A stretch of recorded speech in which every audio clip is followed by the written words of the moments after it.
You know, social distancing, 6 feet. He ain't got no fever. We've been temperature check. Yeah, all of that good stuff.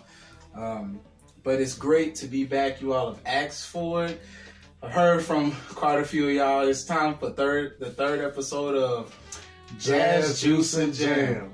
How you been, bro? I've been good, man. Good. Just blessed to see another week. Hey, make it to another week, that's bro. It's been man. a lot, you know. It's just been, woo. Right, You just happy to make quarantining, bro. I mean, quarantining, everything, bro. Man, hey, yeah. Don't touch me. Don't look at me, bro. I mean, it's great to kind of do this again. Like last time we did it, my baby was just born, so I was excited for that. Man, you know, I got I found this when I was getting ready, so it's a sock. I got a sock. That's where I'm at right now. Baby clothes everywhere, but man, I'm glad to do. I'm glad she's safe. You know, it's like, you know, like a lot to be careful about. It's a lot that's been happening even outside of just social distancing, social justice issues. We're gonna talk about hit on a whole bunch of stuff. Get canceled on the third episode. That's what we aiming for. That's what we're doing. We're aiming for that. So we hope you all sit back, relax, laugh with us, because we definitely gonna have a good time. It's time for our first segment where you all have to guess the juice and the song that we playing. I hope y'all enjoy it. Tastes like dirt.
Guess that tune. I'll give you a hint. It's not quite a regular jazz standard. It's actually a classical composition by a composer. I don't want to give his name, but I hope you all guess the drink and the song. Whoever guesses it, they'll be featured in the mashup. It's dirt.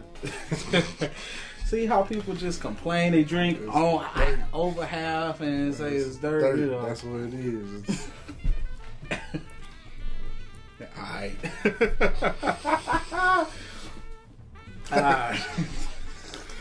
If you know what the drink is, you know stuff gets left at the bottom of the drink, so you know. Alright, bro. See, so my next co-host gonna be oh man, it's a lot of stuff that happened that y'all just don't know. We gotta edit so much out. You do not So look, this is time for the segment where we list the album that we've both been kind of checking out and bringing to y'all's attention. You might know it, you might not. Maybe need a refresher.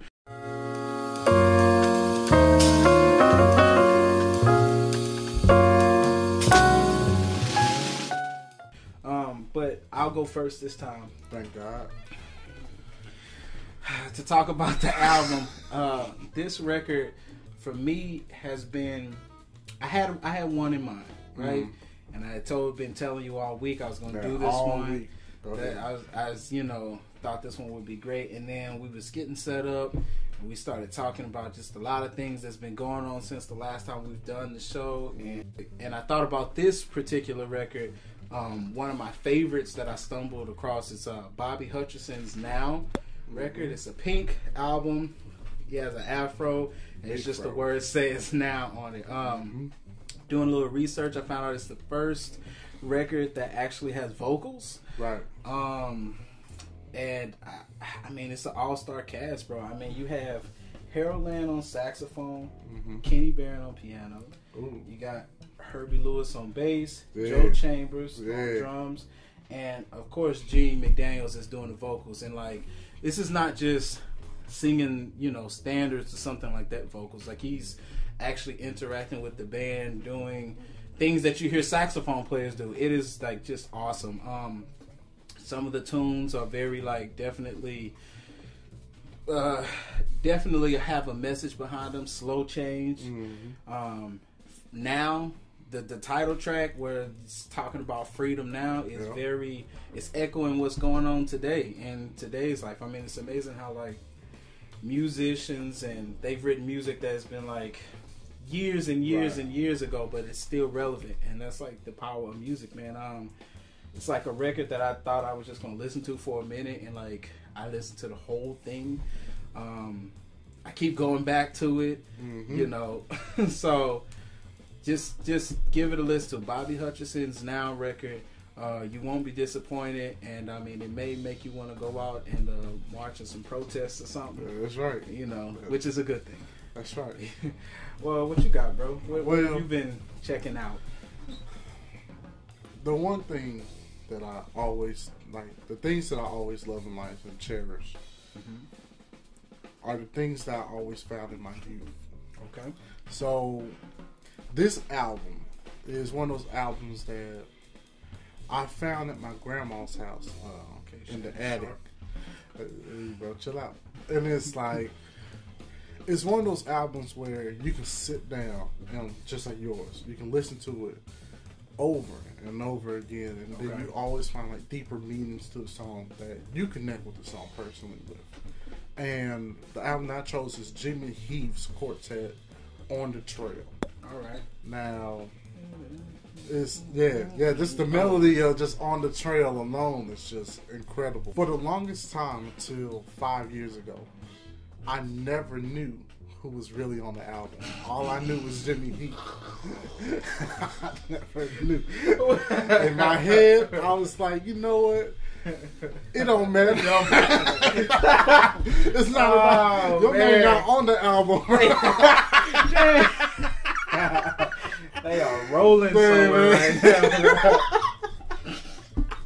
But it's like I sat down and really looked at the album, and it shocks you that it's the same cats on almost every album. You start with Kenny Burrell, which is easily one of the best guitar players, like easily. Digging. You have Winnie Kelly on piano, which to me he invented swing. Like that though, like swing, man, swing. That's a swing. You have Albert Heath on drums, and then you have my main man, Paul Chambers on bass. Damn, and that's good. Those four guys, including Jimmy Heath, the things that they were doing alone were just incredible. Yeah. And like individually, you can go and listen to these guys individually. You go, that's just greatness. Yeah. But to watch them come together, and you're listening to this album, and you're like, you can close your eyes and literally vision you on the trail, going down this journey throughout the whole album. Then when you get to the end of it, and Project S, you get to the end of it, you look back and you go, man, what happened to the time? And it's like, you want to go backwards and re-listen to the music, and it's like, the songs themselves that he chose, some of them are standards. Okay. But On the Trail is actually a classical piece. Yeah, that's true. And a lot of people, fun fact, a lot of people don't know this, but like, jazz musicians really look to classical pieces because we connect with them and we go, well, we see them, let's try to make them better, or let's try to reintroduce them. And to me, it's like that album is reintroducing to what swing is, because it's a different type of swing, That's man, and interesting. it's a different twist, and just the personnel on the record, the album cover, the whole deal on it, man. It's great, and that's definitely one of my top 5 records. Well, look, man. Definitely. You've talked about that record. I've heard you talk about records, but I have. Because you love that one so much, we had a tune in place that we were going to do for the jam, because this is Jazz Juice and Jam. But let's do On the Trail. Okay. Because we are jazz musicians, and that means we improvise. That's it. Do stuff on the spot. So, for better or worse sometimes. Right? I'm going to see which key. The point I like that you said, like, it's some of the same great musicians on the record, and it's something to be said for just like how you check out one record and it has one cat, and then you go to another record, because that pretty much that same band is on band with that Miles. Well, yeah, and it's on that Joe record where they play On the Trail too. It's like, it's crazy. So while we're talking about great musicians, we're going to talk about right now Who Would You Rather, the Jazz Edition.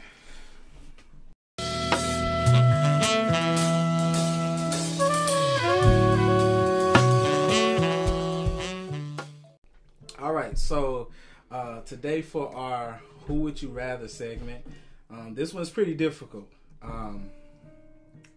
It's a little bit more modern. I have no clue who it is. Go ahead. So we gonna talk about drummers today. Okay. You got Brian Blade, Nate Smith, and the Tannish from himself, Jeff Tane Watts. Let me tell you again. So you got Brian Blade, Nate Smith, and Jeff Tane Watts. So you got the Father, Son, and Holy Spirit. That's what I'm hearing right now. The trifecta. Look. All play with great bands. All have great albums. Nate Smith's record is dope.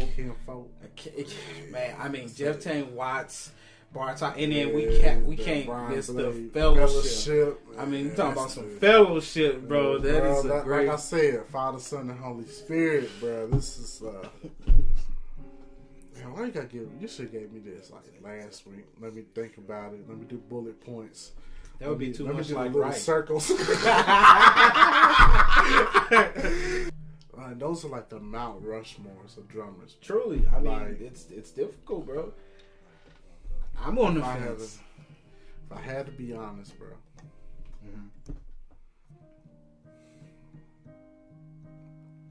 If I had to be, just Nate Smith, man. I like Nate Smith, man. That boy got pockets. Yeah, that boy got more pockets than Wrangler, bro.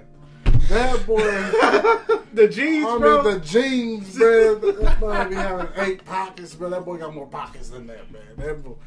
And then Jeff Tane Watts, man, the way he like that swing feel and what he does on the drums, man. Yeah. And then Brian Blade. I'm gonna be honest with you, man. This is the only reason why I'm going with this person, bro. Okay. You decided? Because he played with one of my favorite bass players. What? So. So who you going with, bro? See, that's the thing, though. They all play with some good bass players. Drum roll. I would say, honestly, bro, I'm going to say Brian Blade. Okay. I'm going to say Brian Blade. The only reason I'm going to say Brian Blade, he makes the drums not sound like drums. Yeah. He makes the drums not sound like drums. It's like one of the rarest things I've ever seen is when he's playing, it almost feels like water gliding. Yeah, elements. Like yeah, it just feels. Yeah. Man, it's like. Yeah, I hear that. Yeah. Brian Blade.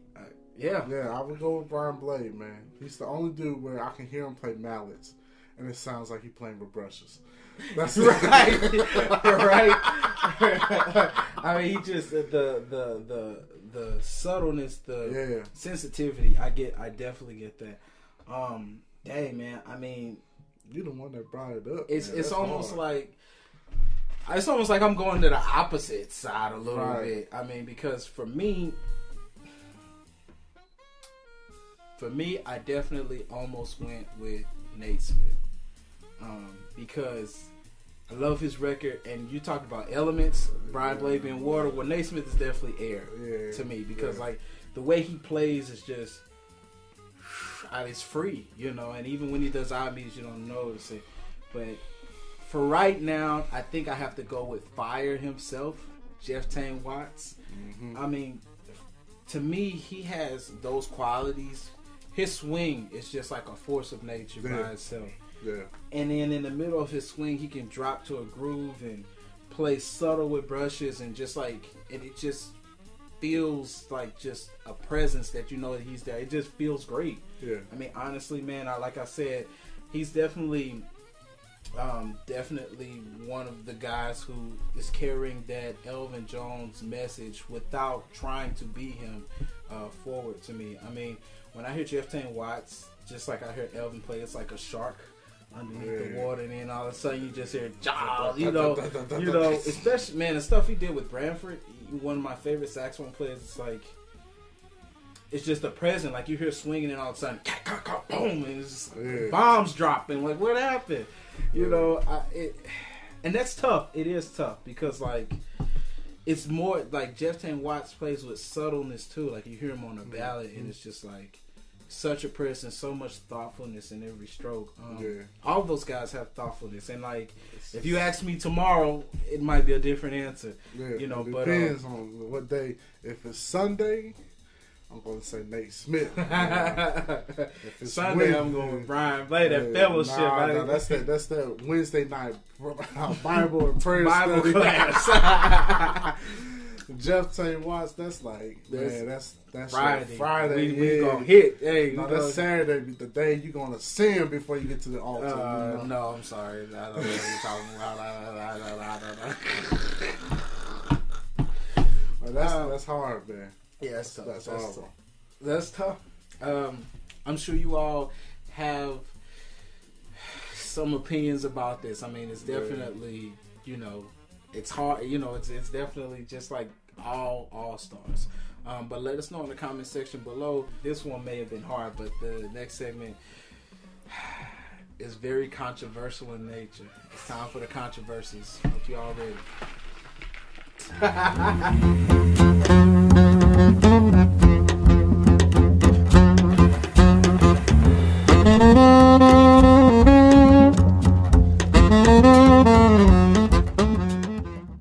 So today's controversial topic is one that I think is, it's really controversial, but it's very timely. It's one of the reasons why we've taken so long to do the show. Might even be a little rusty, but today's topic is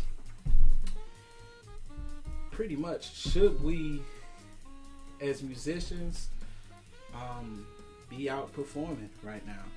I'm sure, like me, you've definitely gotten, you know, some calls, and I'm sure, like me, you've been out of work, and it's definitely tempting on a lot of areas, and a lot of musicians have called me and asked me, you know, like how I felt about it. Do I want to do it?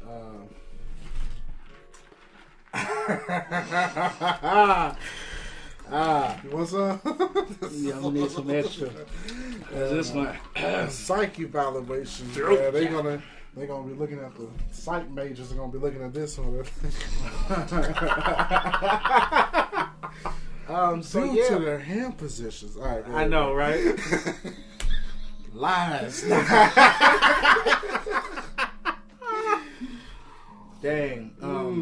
So, how do you feel about performing right now, bro? Just, you know, honest. In my humble opinion, if there's a crowd involved, I do not want to be there.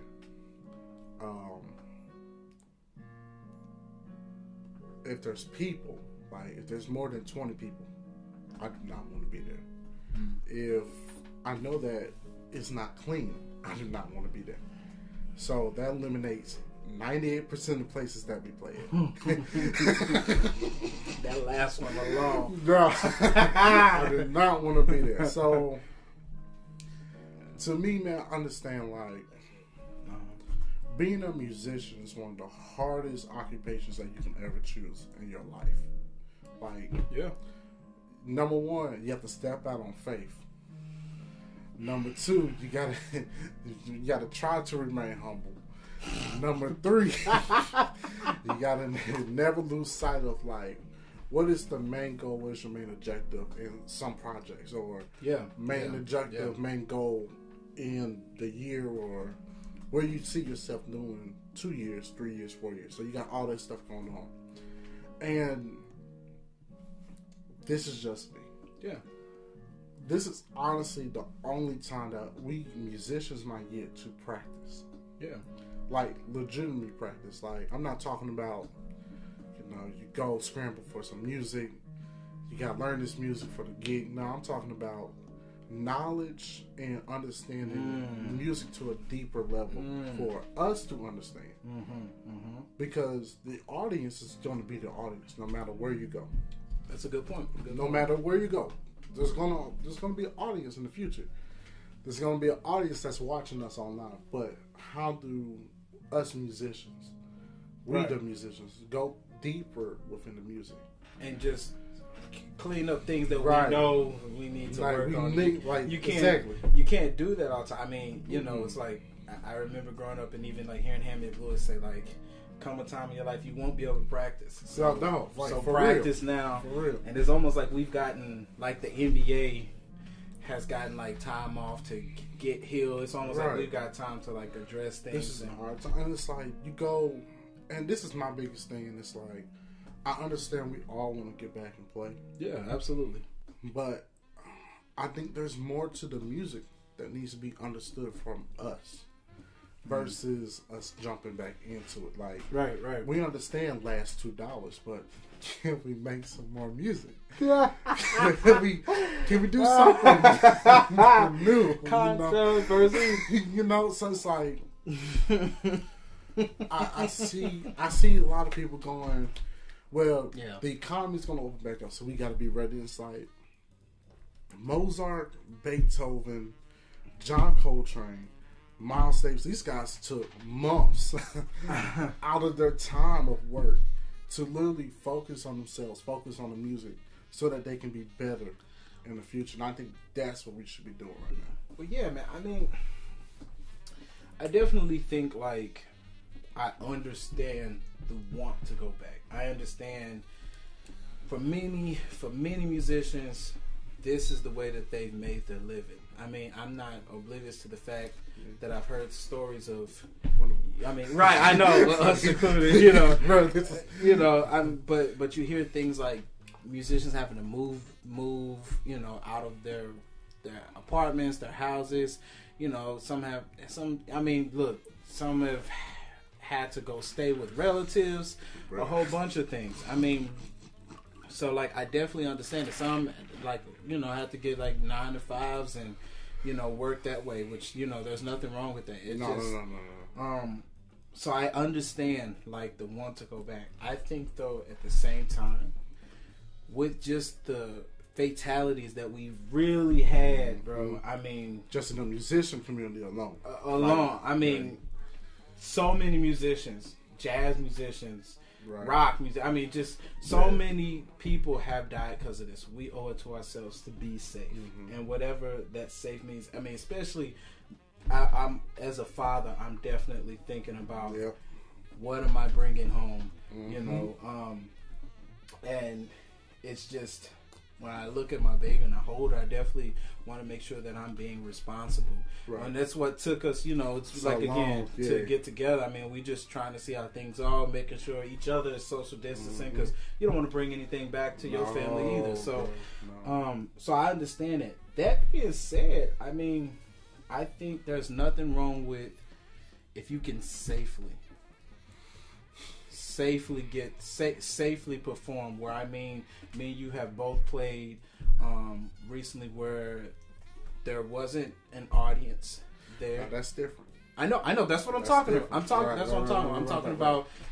There have been many other venues that have had streams of performances.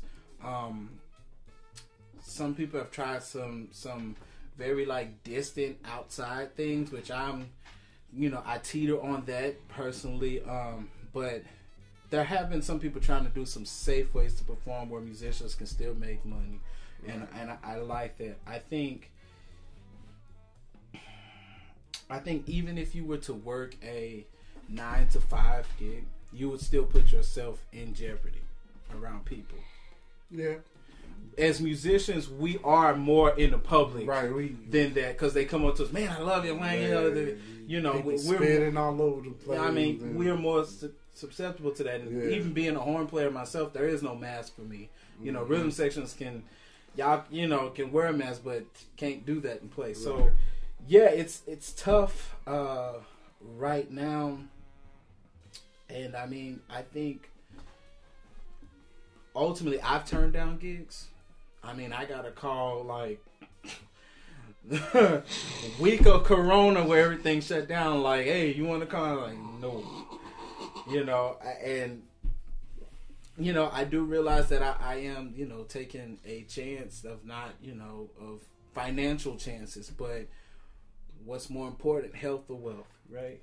And I think another big thing too, and this is where we were talking, like my father and I were talking, he was like, this is the best time, and we both came to a decision where technology wise, as musicians, I feel like music and science goes hand in hand. If musicians are trying to develop something, a scientist will come along and go, wait, I think we can do something with that. And then next thing you know, a microphone. Or the record player. I hear what you're saying. Yeah. You know what I'm saying? It's like, and those things transform how our whole society works right now. How our whole society functions. So, this is the best time for us to learn technology. And when we get to a point to where we go back to the audience, we really have to ask ourselves, when there's an audience there anyways, majority of the time, some of us, myself, mostly me, I really don't like playing for the audience. Okay. And that's a whole deeper conversation. Right. I play the music because I enjoy it, and I like playing with the guys and the fellas and females around me. So, like, when we play, it's like we're doing something incredible, and then the audience is there to listen in to what we're doing or interact with what we're doing. Yeah. And so, like, that's what I'm saying. Like, there's deeper things to the music. Yeah. So, like, I agree. For people to be touched, for you to touch people through the music, through online streaming, to me, you have mastered something. No. I agree with that 100%, because the online stuff has really helped me out. I mean, like, I've taught like so many lessons from online, and it's really been it's really worked out great. And I am available to teach more. Just want to plug myself in real quick. If you all sponsored by Kendrick Smith lessons, I am available. But it's really been great. But look, but it has really been great though. Realistically, I mean, whereas I used to think, you'd have to go to people's houses or you have to meet in a certain spot. Now it's just click, let me hear what you're working on, and to see students still learning and developing and in a safe environment. I mean, we're in a different day. We're a different era right now, and that is like definitely more apparent. And I agree with you. Right. Technology, we're there. Of course, us being acoustical and just definitely. Right. I mean, the technological part has definitely been lacking, but I think we've both been trying to do more things. Learn about microphones, learn about recording, learn about just the acoustics of your instrument and how you can.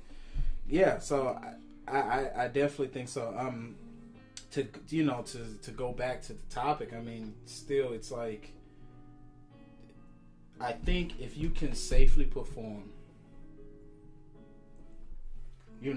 which whatever, safe is to you. I think, you have to ask yourself honestly, and I ask myself this every day, is this something I am willing to risk being in the hospital? Yeah. Risk like family members getting sick. I risk passing over. Because that is a reality. And it's like, all jokes aside, when you do that, and I don't really don't know when things are going to get back regular. I frankly don't care.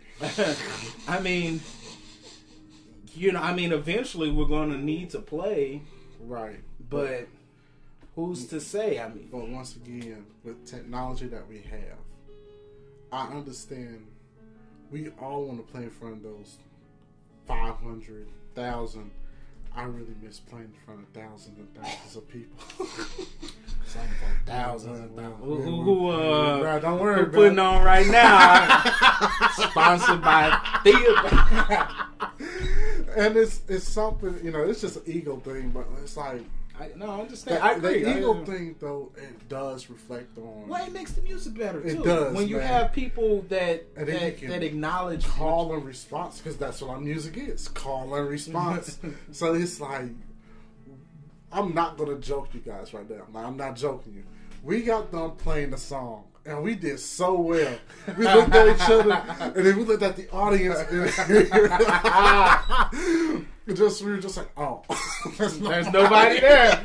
Yeah. And so it's like, you sit there, and then like sometimes they would do like individual recordings, and you're sitting there playing, and you're like, man, I really suck. Is that participation? It's like, response, it's like the call and response. And like, I know we all want to like be eager to go back. I know the audience, club owners, the audience members are like, when's this person going to come back? When's this person going to come back? But in my honest opinion, just like I tell everybody, if it's safe to go out, like if I know the numbers in my area are below 5%, 7%, right? So it's like, that's not there, I'm not going to go out and play. Because I remember I went out and played in front of the audience, and the whole time I had Germex, Lysol, and I was like spraying. You know how you just because the audience doesn't, right? They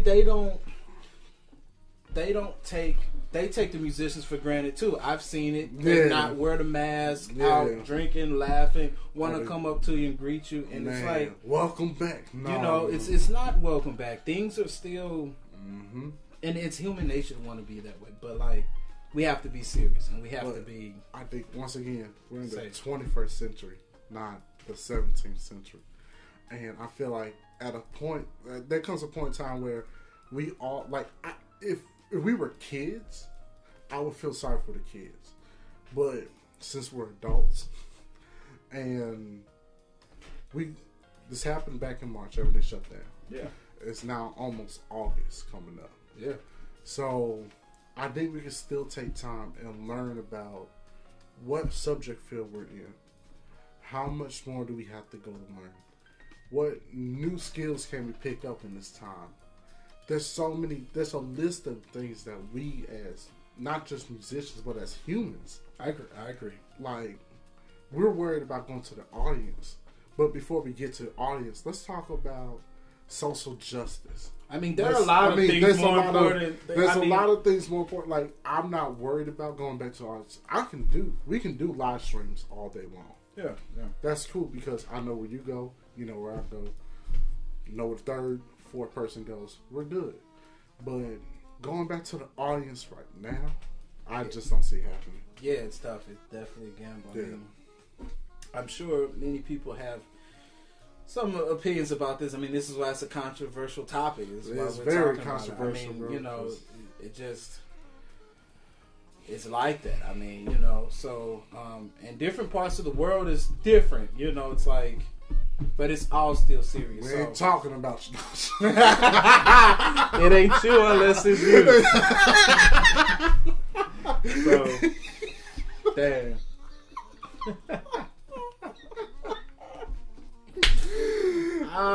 It's yes. not all of y'all.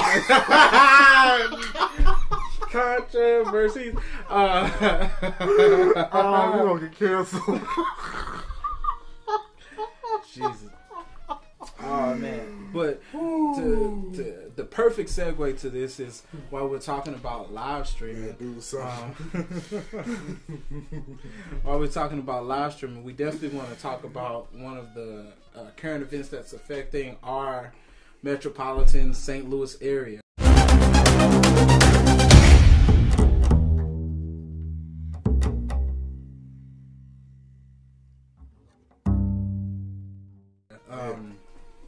So one of the things that I'm really happy about, and I'm happy this is an initiative, is Jazz St. Louis, Jazz at the Bistro. They're doing what they're called the Season of Streams.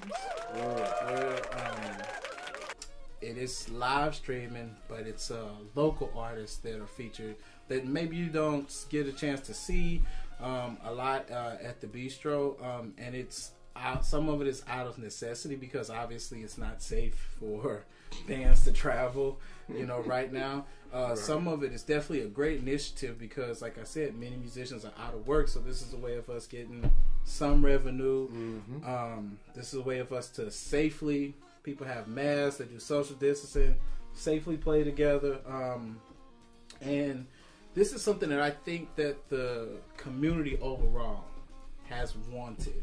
Right. And is very happy that it hate the circumstance of which it's happening, but it's very happy that they get a chance to. I'm one of those people that's happy that we get a chance to show our talent on a stage that I definitely take serious. I've been watching the Bistro, watching performances since I was a teenager, and I definitely saw some of the greatest. Kenny Garrett. Was there. My teacher handed me Blue. I saw him perform. Branford. Mm-hmm. It's just, it's a great stage, and I'm happy to be, a part of that with, my ensemble and stuff.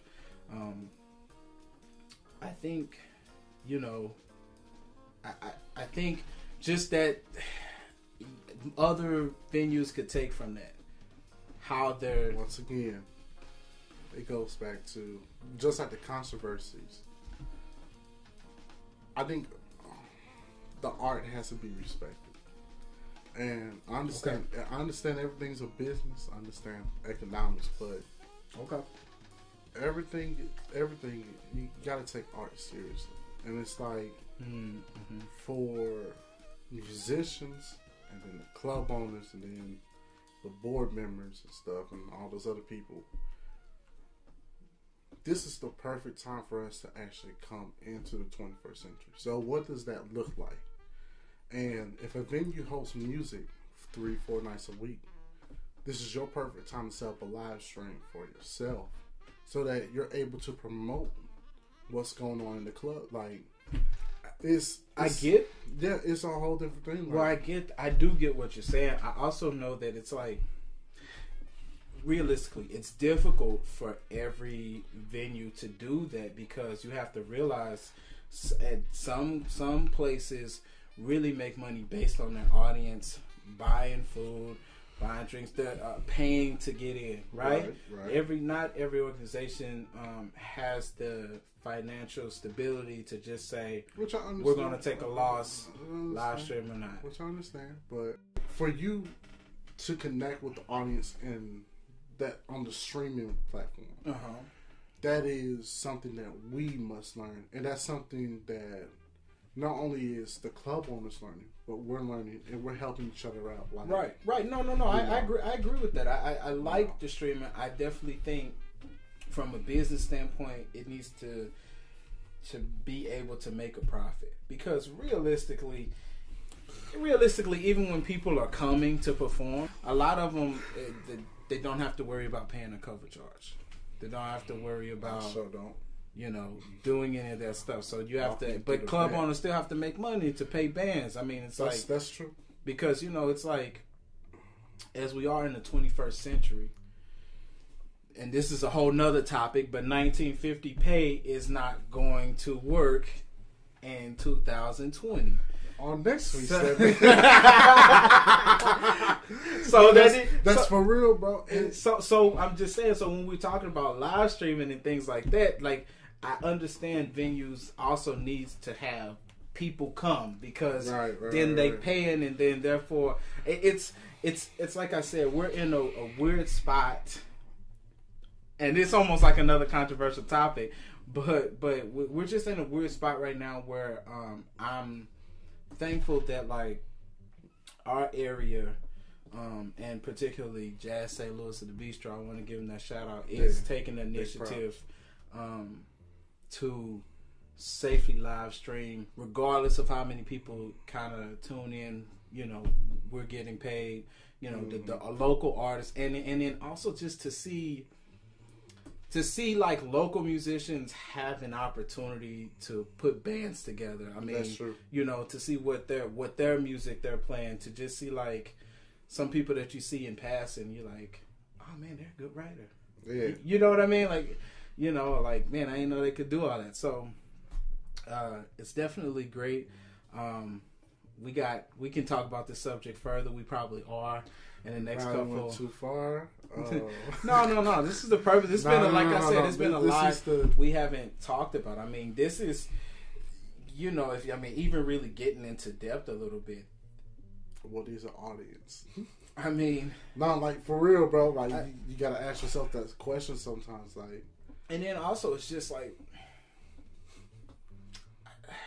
I mean, we could just get into depth a little bit further, but we're gonna save some of this because it's important, because it wraps into also social justice, and social justice is more than just what's happening in another state, but it's like what's happening in your community, and what are some of the things that you all as a community has issues with, you know. So like, some things are a response to those voices being heard, you know. So it's like, this is really the climate, and we're gonna segue, but this is definitely the climate for conversations to be had, right?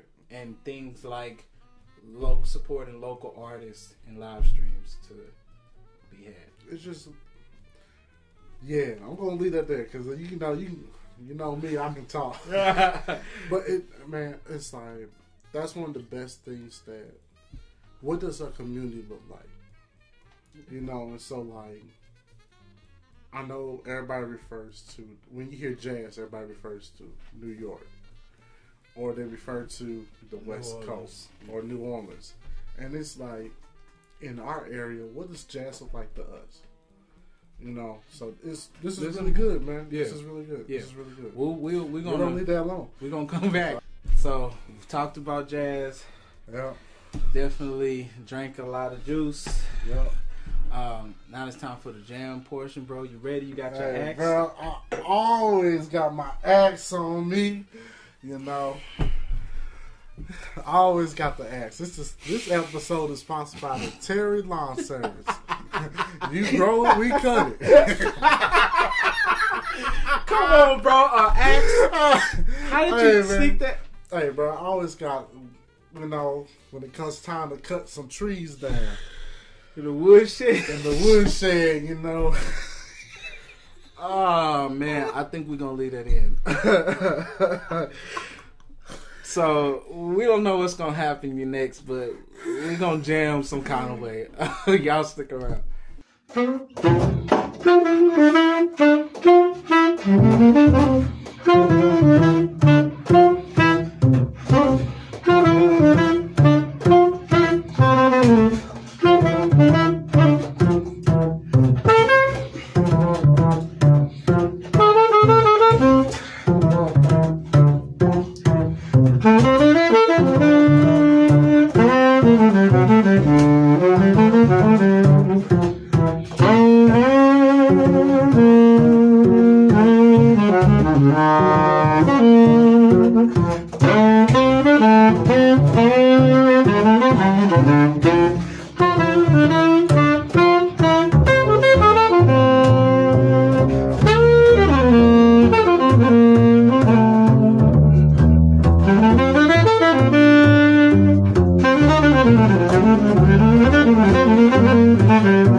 Thank you all so much for checking us out. This is episode 3. Yeah. Man, it's good to be back. Really good to see you, man. Thank you so much for doing it again. You, bro. Thank you, appreciate you showing up. And yeah. Really appreciate you. Yeah, man. You find somebody else. We taking interview requests. While I'm saying it, don't forget to like and subscribe. If you enjoy what we're doing. If you don't enjoy what we're doing, still leave a comment. Right. But we don't really take criticism. Well, anyway, so it's been a long time since we've done the musician mashup, and I don't really remember who was the one that did it. So I'm gonna choose myself to be the one in it. This time you can choose whatever. Can I Photoshop? Yeah, you can Photoshop it. I'm sure it's gonna be wonderful and tasteful and we had too much fun. But thank you all again. Be safe. Please be safe. Hang in there, and we'll see you when we see you. Thank you.